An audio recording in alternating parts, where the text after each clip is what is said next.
What's up everybody, Delio here. Today I wanted to share some footage from the Beatlab, which took place at Guitar Center here in Atlanta. First off, shout out to everybody who came out. It was great seeing producers, musicians, content creators, and music enthusiasts all in one place. One of the highlights for me was getting a chance to see creators like Bolo the producer and Jan Hunter. I followed their work online, so it was cool seeing them in person and talking music. I also got to watch Zaytoven create music live, which is really inspiring.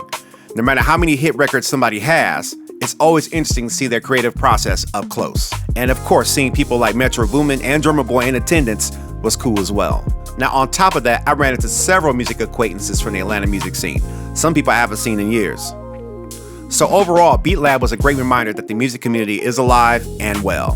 But while I was there, I kept thinking about another topic that's been making headlines lately, the two new MPCs from Akai. And after seeing them, I think they look great. The first thing that jumped out to me was the blue throwback colorway. I like MPC history, so seeing Akai lean that way into the heritage was pretty cool. It's a fresh look without completely abandoning what made the MPC iconic in the first place. From a visual standpoint, I think Akai knocked it out the park. Now, here's where my opinion might differ from some other people. Just because I think that they look great doesn't mean that everybody needs to upgrade. If you're already owning MPC and it's doing everything you need to do, I don't see these units being a mandatory purchase. Your MPC ONE didn't stop making beats. Your MPC Live didn't suddenly become outdated. Your MPC X didn't lose its workflow overnight. And at the end of the day, the music still comes from you. And honestly, one of the things that Beatlab reminded me of is that great music is being made on all kinds of equipment. Some people are on the newest gear. Some people are on older gear. Some people are using software. And some people are using standalone hardware. The common denominator isn't the machine, it's the person behind it. Now with that said, I think the new MPCs make a lot of sense for a different group of people. If you've never owned an MPC before, this might be one of the best times to jump in.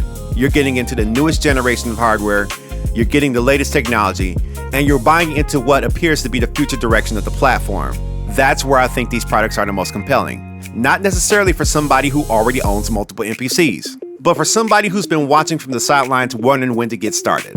The other thing worth considering is long-term support. Now, I don't think Akai is abandoning older MPCs, let's be clear about that, but technology moves forward. Eventually, there may come a time when certain features, updates, and capabilities are designed around the newer hardware. There may come a day when the first generation MPC hardware reaches the end of its support cycle.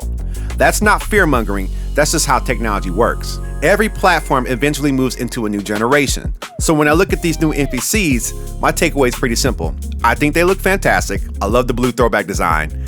I don't think existing MPC owners should feel pressure to upgrade. But if you never owned an MPC before, this may be one of the best opportunities to get involved. And after spending a day at Beatlab surrounded by producers, creators, and music lovers, I think that's a good thing, because regardless of which MPC you own, or whether you own one at all, the goal is still the same: make music. Thanks for watching, and let me know what you think about the new MPCs in the comments below. I'll catch y'all on the next one.